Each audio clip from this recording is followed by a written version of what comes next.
Jangan lupa subscribe YouTube channel Metro TV News dan jangan lupa nyalakan notifikasinya.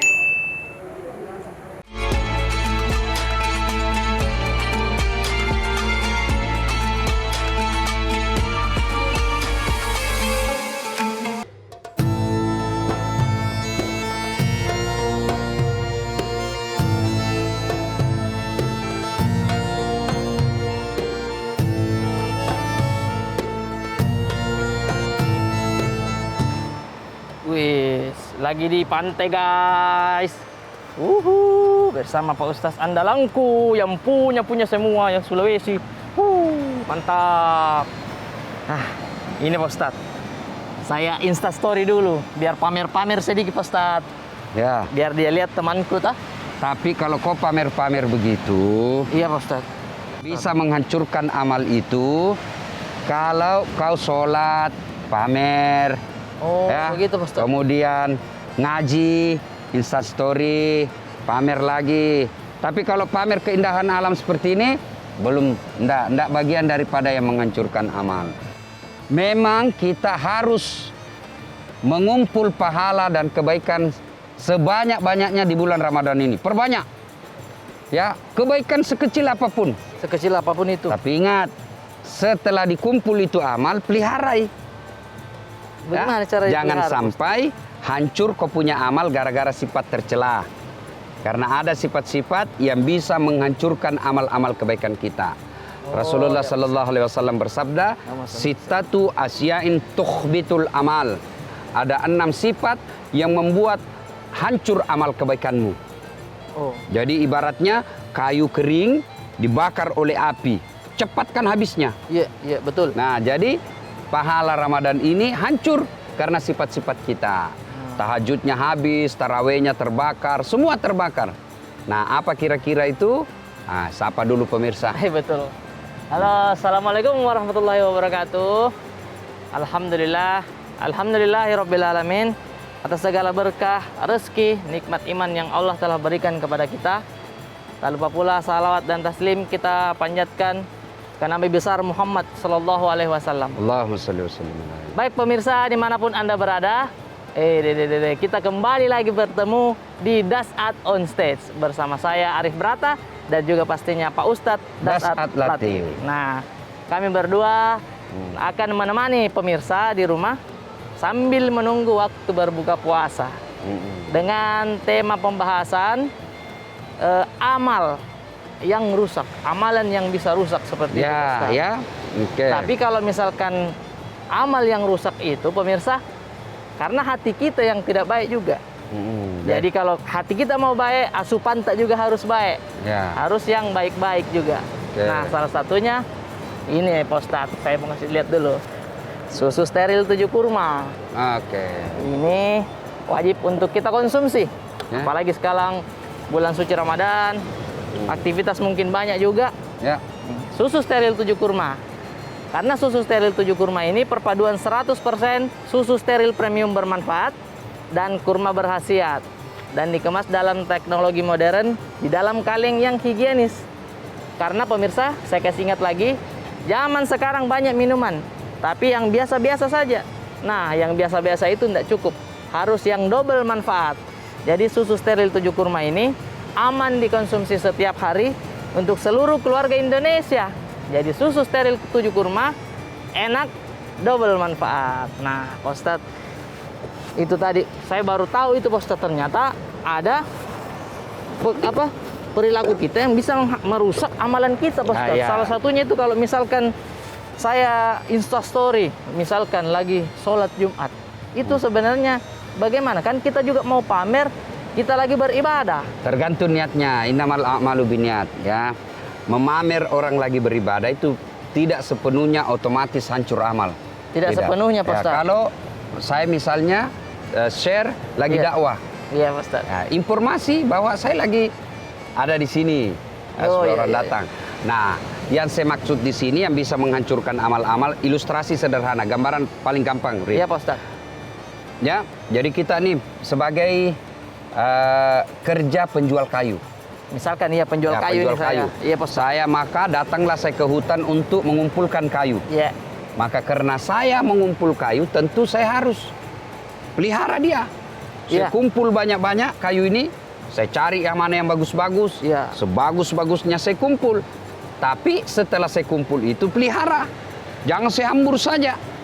Kalau saya tidak pelihara, tiba-tiba kena api, habis semua kayu terbakar sia-sia. Begitu juga dengan amal. Ramadan ini puasa 30 hari. Tarawih 30 malam ya. Kemudian kita tadarus 4 kali hatam. Bersedekah. Diakhiri dengan zakat fitrah. Banyak sekali kebaikan-kebaikannya. Tapi jangan lupa setelah mengumpul kebaikan itu, jagai. Harus dijaga. Pelihara ya. Jangan sampai hancur karena perbuatan kita. Sehingga di akhirat nanti kita datang, ya Allah mana pahalaku? Nabi bilang, Tuhan habis pahalamu karena kau punya sifat yang hancurkan. Nah, menurut informasi dari Rasulullah, sifat-sifat penghancur amal itu yang pertama. Apa itu Pak Ustaz? Al-istighalu bi uyubil khalqi. Suka sekali cari jeleknya orang, dia lupa kejelekan dirinya. Ini bahaya ini. Ini ya, pagosip. Orang yang suka cerita kejelekan orang lain, itu hancur amal-amalnya. Habis. Nah, itulah sebabnya Rasulullah pernah menjelaskan atadruna manil muflis. Tahu kok orang yang bangkrut di akhirat kelak? Ada sahabat yang berkata, yang tidak sholat ya Rasul, dia sholat. Yang tidak puasa ya Rasul, dia puasa. Yang tidak haji ya Rasul, dia haji. Lalu kalau begitu siapa yang bangkrut ya Rasulullah? Nabi menjelaskan, jarusu wa khati'ur rahim. Tetangga yang jahat sama tetangganya dan yang memutuskan tali persaudaraan. Kenapa dia bangkrut? Jahat sama tetangga. Salah satu kejahatan tetangga itu dia gosip. Salah satu sebab putus persaudaraan itu gosip. Iya, Pak Ustaz. Maka Nabi mewasiatkan, beruntung orang-orang yang terlalu sibuk mencari kekurangan dirinya sehingga tidak punya waktu untuk mencari aib orang lain. Ketika Rasulullah SAW Isra dan Mi'raj, masih ingat ya? Iya, perjalanan Isra dan Mi'raj, Rasulullah diperlihatkan ada manusia yang kukunya terbuat dari tembaga api neraka. Ya, lalu dia cakar mukanya. Dia bilang sakit, dia cakar juga, bayangkan. Dia bilang sakit tapi dia cakar ji. Lalu dia makan bangkai orang mati. Dan orang mati itu saudaranya sendiri, saudara kandungnya, dia makan. Nauzubillah min zalik. Kata Nabi, Jibril siapa itu? Belen-belen sekali. Dia tahu sakit, dia cakar. Dia tahu itu bangkai, dia makan. Siapa dia Jibril? Siapa ini? Kok dia makan bangkai seperti itu? Rasulullah menjawab, malaikat Jibril menjawab, itulah umatmu yang suka menceritakan aib dan kekurangan orang lain. Jadi tidak ada jalan menceritakan kejelekan orang lain, kecuali ada boleh disebut kejelekan untuk menegaskan. Misal, orang bertanya, Rip, kau tahu Dasat Latif? Yang mana itu? Ada itu yang pendek. Itu boleh. Bukan untuk menghina, tapi untuk menegaskan karakter. Ya, supaya lebih gampang ditahu. Ya. Jadi pemirsa, semakin menarik obrolan kita hari ini. Nah, jangan kemana-mana dulu. Tetap di Dasat on Stage. Ayo Pak Ustadz, kesana. Ya.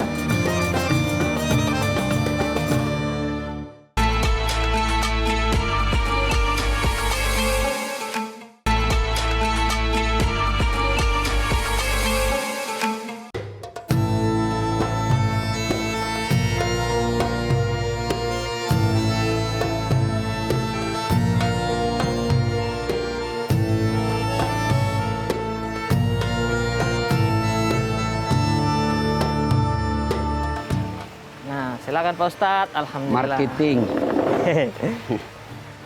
Alhamdulillah. Baik pemirsa, kembali lagi kita di Dasat on Stage dengan tema pembahasan kita pada sore hari ini yaitu sumber kerusakan amal. Ya. Nah, tadi Pak Ustadz sudah menjelaskan soal bagaimana amal dan segala macam. Yang saya mau tanyakan Pak Ustadz, amal jariah, amal soleh, dan amal ibadah. Nah, itu perbedaannya seperti apa Pak Ustadz? Ya. Silakan Pak Ustadz. Amal jariah itu amal yang tidak henti-hentinya. Ya. Meskipun kita sudah wafat. Misalnya Arif sudah dikubur. Itu amalnya tetap mengalir. Ya. Terbagi dari sedekatun jariah. Sedekah, pembangunan, kau bantu anak miskin, bikin sekolah, bikin masjid. Yang kedua adalah ilmu yang bermanfaat. Seperti saya punya channel YouTube, jadi selama orang masih dengar dakwah-dakwah saya, meskipun saya sudah di alam akhirat, itu tetap ngalir saya punya amal. Oh, Yang ketiga disebut itu anak yang soleh dan soleha. Jadi kalau punya anak yang baik agamanya, meskipun orang tuanya sudah wafat, amalnya tetap mengalir dari anak itu. Nah, itu amal jariah. Kemudian amal soleh. Amal soleh ini yang berkaitan dengan hubungan kepada sesama manusia, ya. iya Pak Ustadz. Nah, itu ada juga amal ibadah kepada Allah. Nah, itu berupa sholat, puasa yang kita kenal dengan ibadah mahdah. Ya, itu ya. Nah, setelah kumpul-kumpul semua ini, amal jariah, amal soleh, ibadah itu perbanyak di bulan Ramadan ini, ternyata menurut hadis Nabi tadi itu hancur karena tadi tidak bisa menjaga lisannya. Dan itu paling banyak didapat di perempuan. Kalau kita paling ketemukan, warung kopi, waduh, nakal itu anakku yang bungsu. Waduh, rumah bocor lagi atapnya. Itu mobilku, mogok aja kerjanya. Paling itu kan. Tidak ada, berapa harganya lipstiknya istrimu? Tidak mungkin kan? Tapi kalau perempuan, lebih banyak. Makanya Nabi katakan kalau perempuan sudah mampu menjaga lisannya, menaati perintah suaminya, maka dia akan lebih gampang masuk surga. Kan ketika Nabi Isra Mi'raj itu diperlihatkan banyak sekali perempuan dalam surga. Alhamdulillah. Tapi begitu pergi dilihat situasi neraka, lebih banyak lagi masuk di dalam neraka. Lalu bertanyalah, kenapa bisa begini ya Rasulullah? Kata Nabi, karena ada dua kelemahan perempuan yang tidak bisa dihadapi, tidak bisa diperbaiki, yaitu menjaga lisannya dan menaati perintah suami. Nah, kalau istri-istri di rumah ya, kalau dia mampu menjaga lisannya, tidak suka gosip, kemudian dia taati perintah suaminya, alhamdulillah amalnya tidak akan hancur. Ya. Iya. Nah, sekarang tipsnya, bagaimana kalau kita diajak gosip? Kan biasanya kita mau enak-enak, tenang-tenang, tapi ajak gosip orang telepon. Ya. Wih, Yanu, jangan langsung respon, jangan malah ditambah sok tahu. Oh iya, memang begitu. Jangan. Maka lebih baik kita ucapkan na'udzubillah min zalik. Kita berlindung kepada Allah dari keburukan seperti itu. Nah, itu selalu saya ilustrasikan seperti toge. Bagaimana itu Pak Ustadz? Itu toge selalu ikut campur toh. Bikin pacal adai. Gado-gado adai. Tahu isi adai. Toh? Pokoknya ada terus. Ada selalu. Soto Banjar ada juga. Toh? Kemudian sop buntut ada tongi. Maka dia karena selalu ikut campur, Allah takdirkan tidak ada yang lurus, semuanya bengkok. Itu bengkok semua itu. Iya, maka kalau ada orang yang suka gosip pagi-pagi, riaki saja, toge kuah. Ayuhibbu ahadukum, sukakah kamu memakan bangkai sesamamu manusia? Inilah perilaku dan tabiat pertama yang menghancurkan amal kita. Al-istighalu bi uyubil khalqi. Suka cerita kejelekan orang lain, dia lupa kejelekan dirinya. Yang pepatah mengatakan, semut seberang lautan dia lihat. Sementara gajah di pelupuk matanya dia tidak lihat. Kan aneh. Kekurangan orang dia bisa tahu. Sementara kekurangannya dia tidak urusi. Padahal yang baik itu lebih kau sibuk urusi kekuranganmu. Jangan urusi kekurangan orang lain. Nah, itu. Yang kedua, yang akan menghancurkan amal-amal Ramadan kita, yaitu qaswatul qalbi. Qaswatul qalbi. Apa itu qaswatul qalbi? Keras hati. Tidak mempan nasihat. Diceramai tidak mempan. Apa jadi bilang, pintar juga itu cerita neraka, kayak dia saja dari neraka. Ya, itu yang Allah sindir. Bismillahirrahmanirrahim. Wa thawa'un alaihim a'anzartahum am lam tunzirhum la yu'minun. Kau sampaikan ayat Allah atau tidak sama saja, mereka tidak akan beriman. Kau ceramailah siapa saja yang dakwah, dia tidak mempan. Dikasih ayat, dipaparkan hadis, dipaparkan sejarah, mati, tidak mempan lagi. Qaswatul qalbi, keras hati, tidak mempan nasihat. Padahal orang yang baik imannya itu, innamal mu'minuna alladzina idza dzukirallah wajilat qulubuhum. Orang yang baik imannya itu, kalau dia dengar dakwah, bertambah imannya. Kalau dia dengar sebut nama Allah, bergetar hatinya. Dan kalau dia selesai dengar dakwah, bertambah imannya. Nah, kalau ada pemirsa selesai dengar ini, dia bilang, cocok kita itu Pak Ustadz. Saya tukang gosip, habis ini amalku. Lalu dia berhenti, baik hatinya. Oh, seperti itu. Tapi kalau anda bilang, kenapa? Susah kok, saya masuk neraka urusanku. Nah, ini yang disebut qaswatul qalbi. Bahkan dia panggil panitia. Jamil lagi kasih mantul itu di Ustadz Das Adeh. Tidak enak. Kenapa? Masa 3 nak bahas saya terus nak kena? Nah, itu ya qaswatul qalbi. Tidak mempan nasihat. Didakwai dia merasa, saya lebih hebat dari kamu. Keras hati. Orang yang keras hati, hancur amal kebaikannya. yang baik, dengar nasihat.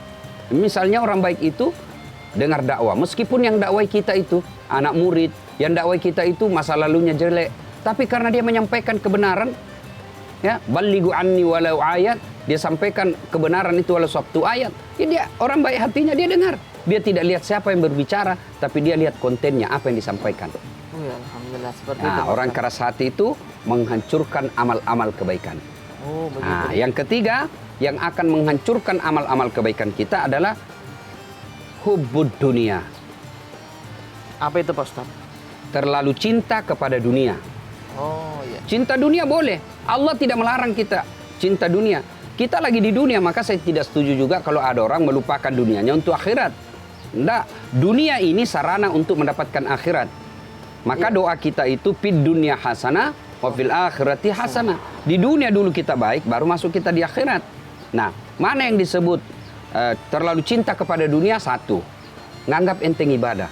Dianggap enteng ini. Dianggap enteng ibadah. Sudah azan, dia tunda-tunda waktu. Sebentar. Nanti Itu cinta dunia itu. Nganggap enteng ibadah. Sudah mau masuk maghrib, sudah mau masuk isya, nanti. Itu terlalu nganggap enteng ibadah. Itu ciri-ciri orang terlalu cinta dunia. Sudah saatnya dia pergi umroh, dia bilang nanti pi. Investasi dulu. Itu nganggap enteng ibadah, terlalu cinta dunia.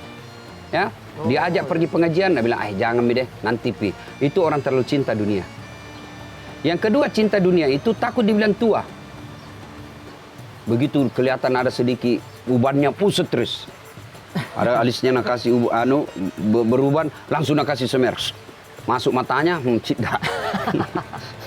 Merah lagi Ya kan? matamu. Nah itu ya. Jadi orang yang terlalu cinta dunia itu menghancurkan amal ibadah. Cinta dunia boleh, tapi yang dilarang ada kata terlalu. Terlalu. Menghalalkan segala cara. Itulah yang disebut dalam Al-Quran at-takazur. Apa itu at-takazur? Berlomba-lomba memperkaya diri lalu enggan membayar zakat dan sedekah. Investasi ini. Wah, duitnya sudah puluhan miliar, tidak pernah bersedekah. Duitnya sudah puluhan miliar, tidak pernah bangun masjid. Itu disebut dia cinta dunia. Mestinya kalau dia cinta dunia dan akhirat, oke, investasi ini, ayo investasi juga untuk akhirat. Oh, Ya, termasuk cinta dunia itu pelit. Karena ada orang seperti itu, sudah selayaknya dia bersedekah tapi dia tidak mau. Itu terlalu cinta dunia. Habis dia punya kebaikan nanti karena terlalu cinta dunia. Bahkan orang yang mengumpul-ngumpul hartanya, nanti di akhirat berat pertanyaannya. Berat pertanyaan. Kalau kita orang miskin, apa mau tanyakan kita? Mobil. Bus. Naik bus. Tuh, rumah, kontrak. Kontrak punya orang. Handphone, ya yang 3G. Miss call G, SMS G, terima G. 3G. Ya kan? Apalagi mau ditanya? Motor, tidak ada. Sepeda, tidak ada. Miskin betul, tapi rajin beribadah. Dia nanti gampang masuk surga. Tidak banyak pertanyaannya. Tapi kalau orang kaya yang enggan bersedekah, nanti banyak sekali pertanyaannya. Itu mobilmu dari mana? Anu apa? Tidak jelas, ditempeling. Pak! Masuk di surga, tapi babak belur nih. Tak bayar. Nah, masuklah dalam surga, ketemu sama pembantunya. Haji, kenapa gitu? Kalau Nabi bilang ada deh, yang ku hanya bicara di situ. Saya sudah lama di sini, kenapa baru muncul? Nabi bilang terlambat, Kak. Kenapa bisa kita terlambat? Nah banyak mobil itu hari. Nabi bilang itu banyak pertanyaannya. Ya kan? Terlalu cinta dunia, ciri-cirinya adalah bakhil. Enggan bersedekah, enggan bayar zakat. Terlalu cinta dunia. Dan masih ada lagi amalan atau perbuatan karakter-karakter yang bisa menghancurkan amal kebaikan kita. Kita lanjutkan setelah yang berikut ini. Oh ya baik Pak Ustadz. Nah makin seru pemirsa. Jadi jangan kemana-mana dulu ya. Tetap di Dasat on Stage. Oke? Tetap di Dasat on Stage.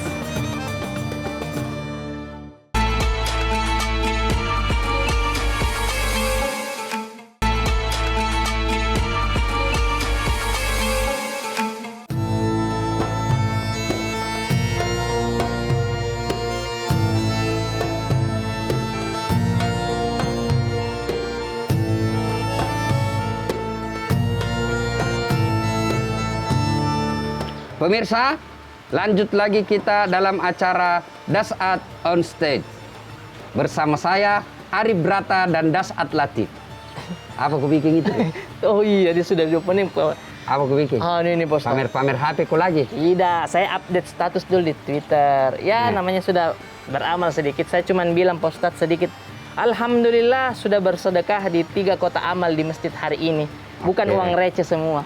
Tidak apa-apa begitu Pak Ustadz. Nah, orang beramal, berbuat baik itu, Rip, baca coba kalau kita sholat. Iya. Innas sholati wa nusuki wa mahyaya wa mamati lillahi rabbil alamin. Sholatku, ibadahku, hidupku, matiku, serahkan semuanya kepada Allah. Oh iya, saya hapus Itu nih. yang disebut ikhlas. Ikhlas Pak Ustadz. Ikhlas itu tidak perlu orang tahu. Biar aja Allah yang tahu. Nah, kalau kau update status begitu, tidak otomatis hancur amal. Tergantung. Kalau kau update status hanya karena mau dilihat ibadah, soleh, tidak karena Allah, maka di akhirat nanti, ya Allah, mana pahala sholatku? Tarawih 30 malam, 40 tahun berturut-turut. Allah berfirman, kau dulu kan tarawih moja kau ditahu, update status. Nah, ada itu statusmu. Semua orang tahu kau sholat tarawih, maka tidak ada lagi kita dapat.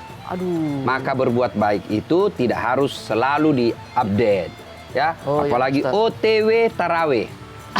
Sampai alhamdulillah sampai di masjid. Salat 2 rakaat. Terakhir update status, dia sujud baru dia foto. Tahayat belen tuh gini. Semua beritahu tuh. Selfie. Pabalisi-balisi. Ya kan? Sujud selfie. Ya, ya seperti itu. Ya, Tapi kalau kondisi-kondisi tertentu boleh-boleh saja mengumumkan. Ya. Nah, contoh sumbangan di masjid.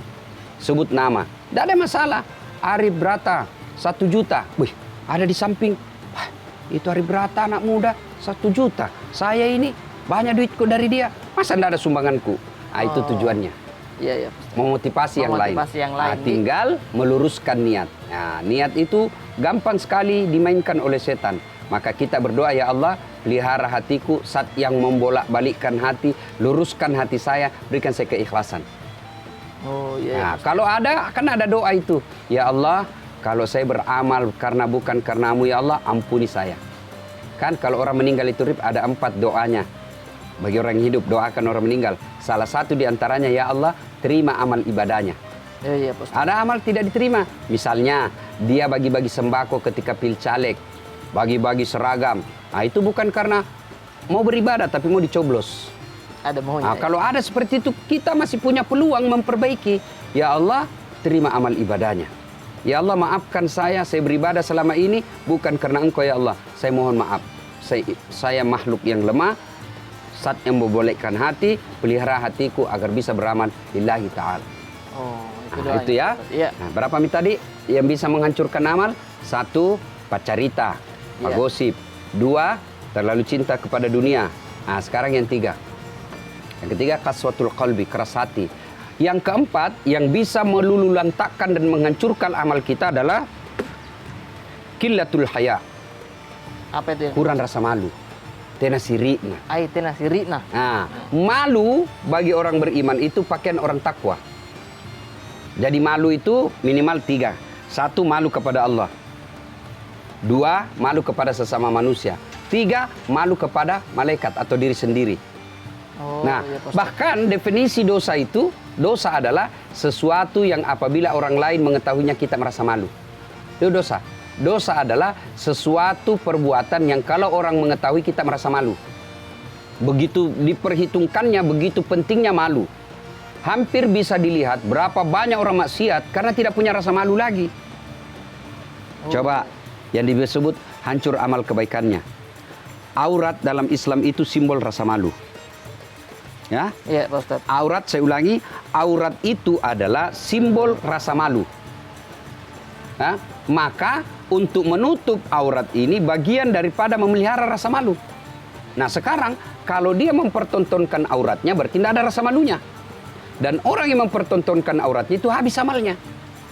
Misal, dia puasa, kelihatan pahanya, kelihatan dadanya. Maka ada yang lihat dicoret lagi, dikurangi lagi. Kan orang puasa itu, Rip, setiap melakukan pelanggaran puasa diiris. Kelihatan auratnya iris. Dia gosip iris. Dia makan menipu iris. Dia berbohong iris. Iris. Akhirnya tinggal apa? Habis. tinggal batunya. Oh, tinggal Ya, batu. tinggal batunya kalau dia kelapa mangga, Iya. tinggal batunya. Apa yang mau dimakan? Mana yang makan batunya? Tidak enak. Nah, kalau apel masih Apel, bagus Ji. iya, Tapi iya. kalau batu Mangga. mangga masih bisa dikunyah, Oh, iya. dipotong. Tapi kalau kedondong, Hai, sangin tujuh tajam-tajam. Nah, jadi orang yang memamerkan auratnya di bulan suci Ramadan itu habis amal-amalnya. Yang kelima yang akan menghancurkan amal kebaikan kita adalah tulul amal. Tulul amal. Apa itu? Panjang angan-angan. Apa maksudnya? Malas. Orang malas, itu hancur amalnya. Dia puasa, tidur aja kerjanya. Nggak sholat duhur, nggak sholat asar. Dia malas, Hai. nggak bekerja. Malah dia bilang di kantornya, saya capek Pak, nggak bisa saya bekerja kalau puasa. Salah, justru orang puasa lebih maksimalkan kerja. Kenapa? Karena orang puasa itu dilipat gandakan pahalanya. Kalau tidak berpuasa, kalau bekerja pahalanya misalnya 10, karena dia puasa, pahalanya menjadi 30, 40, 50. Dilipat gandakan kebaikannya. Maka orang malas dalam Islam itu hancur amalnya. Maka orang yang malas tidak gampang dia masuk surga. Karena tidak ada amal-amalnya. Nah, yang kelima, yang keenam, Iya, Ustaz. yang bisa menghancurkan amal kebaikan kita, wadzalimu la yantaqi. Perbuatan zolim yang tidak bisa dihentikan. Apa yang dimaksud perbuatan zolim? Zolim itu ada 3. 1, zolim kepada Allah. Yang kedua, zolim kepada sesama manusia. 3, zolim kepada diri sendiri. Nah, mana yang disebut zolim kepada Allah? Zolim kepada Allah itu kita nikmati segala nikmat Allah, segala pemberian Allah, lalu hak-haknya Allah kita tidak lakukan. Allah kasih kita kesehatan, Allah kasih kita kecerdasan, Allah kasih kita kekayaan, tapi haknya Allah haknya Allah untuk disembah tidak dilakukan. Itu zalim kepada Allah. Oh, Ya, Ustaz. diberikan kesehatan tapi dia tidak pernah sholat, diberikan harta tapi dia tidak pernah bayar zakat, diberikan ilmu tapi dia tidak pernah berdakwah. Itu zalim kepada Allah. Yang kedua, zalim kepada sesama manusia. Zalim kepada Zalim kepada sesama manusia itu mengambil hak-haknya orang lain, merugikan orang lain, seperti pagarnya tetangga kita serobot, uang kantor kita ambil, ya, fasilitas-fasilitas kantor kita pakai. Nah, itu termasuk zalim kepada sesama manusia. Termasuk zalim kepada istri. Zalim kepada istri itu nipu istri, hak-haknya untuk diberi uang belanja kita tidak kasih. Itu zalim kepada istri. Oh, iya. Termasuk zalim kepada anak. Ya, anak mestinya dikasih sekolah, dikasih dikasih pembeli buku, tapi dia tidak lakukan. Dia lebih senang pakai handphone mahal. Padahal kewajibannya untuk menafkahi anaknya. Maka orang seperti ini zalim kepada anaknya. Nah, dan yang ketiga, zalim kepada diri sendiri. Siapa yang disebut zalim kepada diri sendiri? Ya, misal waktu ini kita punya tubuh punya hak-hak masing-masing. Iya, iya. Tubuh kita punya hak untuk istirahat. Tidak dikasih istirahat, zalim kepada diri sendiri. Mata punya waktu untuk istirahat, tapi dia tidak mau. Dia minum kopi lalu dikasih balsam matanya untuk begadang tunggu Piala Champion. Itu zalim kepada diri sendiri. Nah, inilah 6 yang akan menghancurkan amal-amal kebaikan kita. Tapi alhamdulillah Allah Maha Pengasih. Alhamdulillah. Allah Maha Penyayang, Allah Maha Pengampun. Sebelum segalanya semua berakhir, selama belum ajal menjemput, Allah masih membuka peluang untuk bertobat. Alhamdulillah. Nah, Pak Ustadz, kalau misalkan berbicara soal amal, Pak Ustadz, amalan apa saja yang dicintai oleh Allah? Segala amal-amal kebaikan Allah paling cintai. Tapi yang paling baik sebenarnya itu adalah amal-amal yang banyak manfaatnya buat orang lain. Amal soleh namanya. Amal soleh ya, Pak. Misalnya, ya bagus sholat tahajud tiap malam, bagus. Ya, sholat sunnah bagus, puasa Senin Kamis bagus. Tapi kalau dia pelit, Sama saja. ya dia tidak dicintai oleh Allah. Maka iya. amal-amal yang baik itu selain amal ibadah mahdah kepada Allah, ya kewajiban-kewajiban kita, tapi kita juga berinvestasi amal kebaikan kepada tetangga, kepada orang yang kerja kepada kita, amal-amal kebaikan itu. Semua amal-amal kebaikan di bulan Ramadan ini jangan anggap remeh, karena dia dilipat gandakan dan diganda-gandakan kebaikannya. Amin. Wah, Ya. Pak Ustadz, terima kasih banyak ini karena pemirsa tadi saya keliru mengupdate sosial media dan itu ternyata bisa merusak amal. Jadi pembahasan kita masih tetap berlanjut pemirsa. Jadi jangan kemana-mana. Tetap di Dasat on Stage.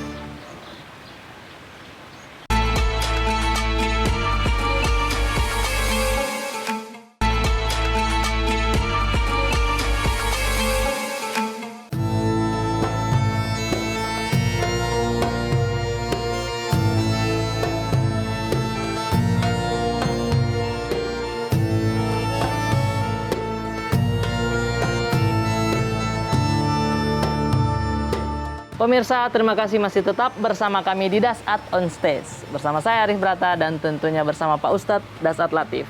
Nah Pak Ustadz, soal pembahasan yang tadi, sumber yang bisa merusak amal, boleh mungkin kita lanjutkan pembahasannya Pak Ustadz. Jadi seperti saya katakan tadi, Iya Pak Ustadz. Meskipun sudah kita lakukan itu semua, Iya. ya, tapi kata Allah wala tayasu min rauhillah. Jangan kau putus asa akan rahmatku, kasih sayangku. Selama ajal belum menjemput, selama ajal belum ditenggorokan, masih ada harapan untuk memperbaiki diri. Tadi yang tukang gosip, kalau mau bertobat ya berhenti gosip. Tapi bahayanya kalau gosip ini karena kita harus minta maaf sama orang. Oh iya. Misalnya kita pernah sebarkan lawan politik, tim sukses, dia sebarkan berita bohong, dia sebarkan fitnah, akhirnya lawan politiknya kalah. Maka kalau saya mau bertobat, saya harus datang minta maaf. Dan bikin konten yang menyatakan bahwa apa yang saya sampaikan itu keliru dan salah, itu fitnah. Tuh? Ya, Kalau dia berkaitan dengan ghibah, harus memperbaiki. Nah, kemudian yang kedua tadi, kaswatul qalbi, keras hati. Nah, bagaimana cara mengobatinya? Ala bi dzikrillahi tatma'innul qulub. Ketahuilah dengan berzikir kepadaku hatimu menjadi tenang. Dan zikir sebaik-baik zikir qiraatil Quran. Jadi kalau galau, hati keras, cara mengobatinya baca Quran.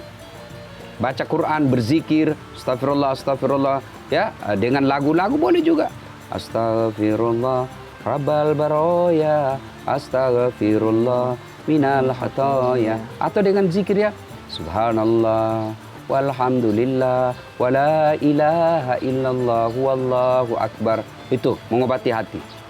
Oh iya Pak Ustadz. Nah, kemudian yang kurang rasa malu sebelum ajal menjemput, ya gimana? Kalau mau bertobat, ya tutup aurat. Ya kan? Iya betul. Nah, ya itu ya.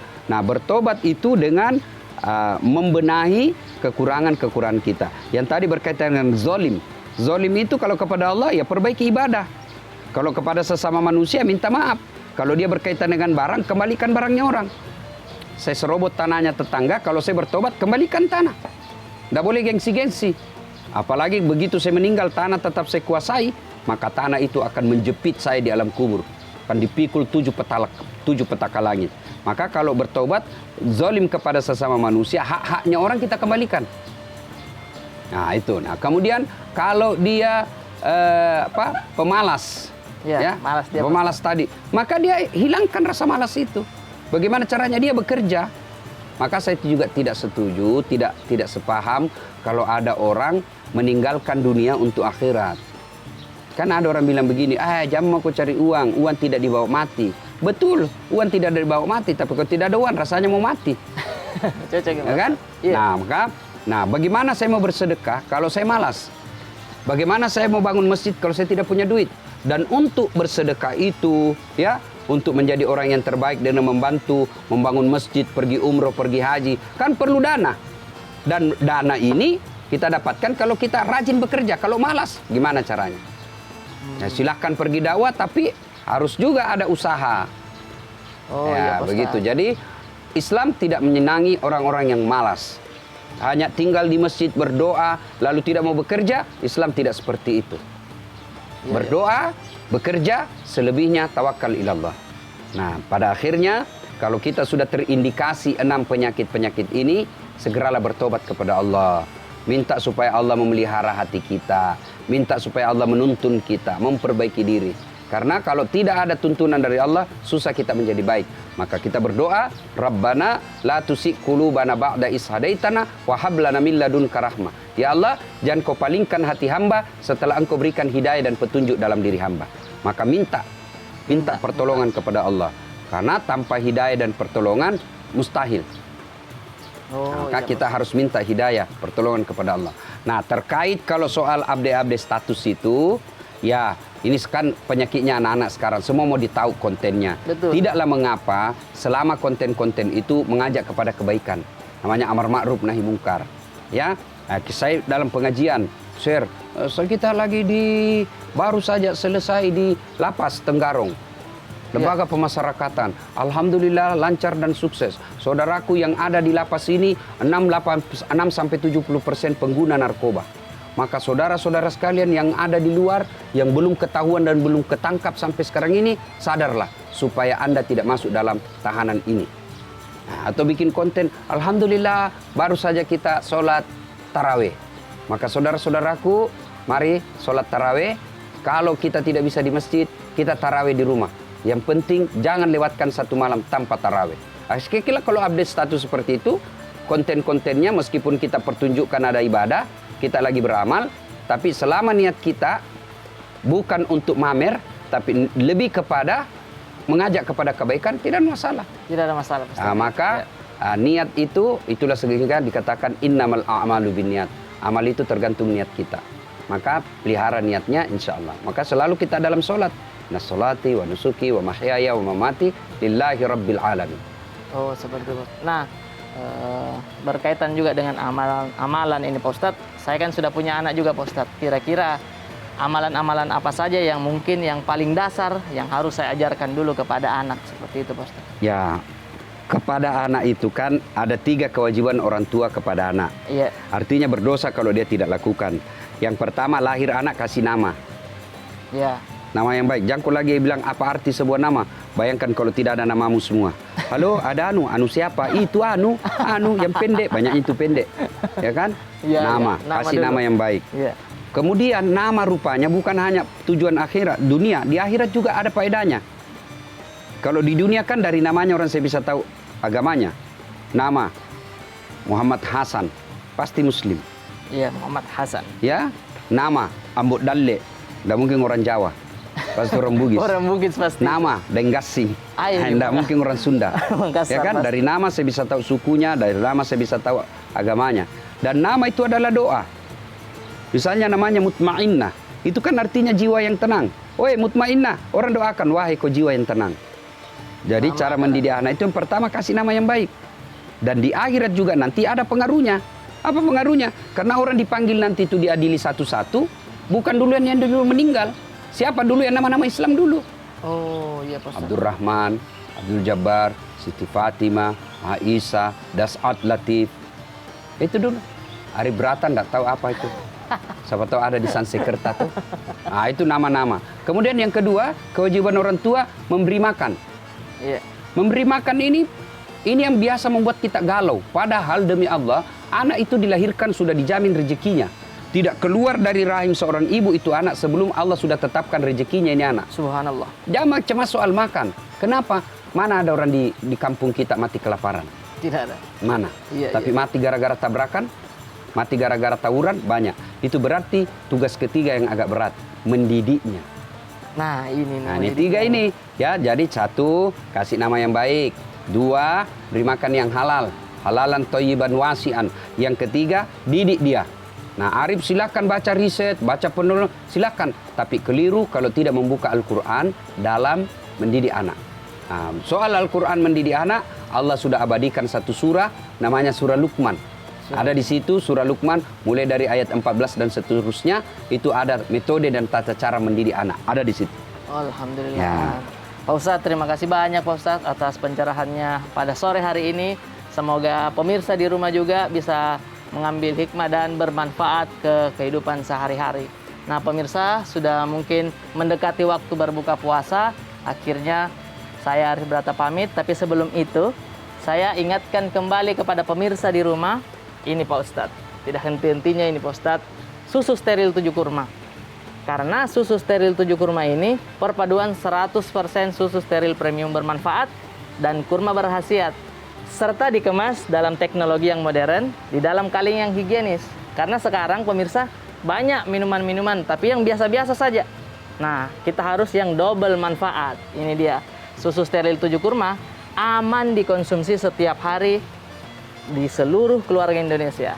Susu steril 7 kurma enak, double manfaat. Terima kasih banyak Pak Ustadz hari ini. Alhamdulillah. Dan semoga kita bisa bertemu kembali pemirsa besok di jam yang sama. Wabillahi taufiq wal hidayah. Wassalamualaikum warahmatullahi wabarakatuh. Mari Kidi. Kidi. Metro TV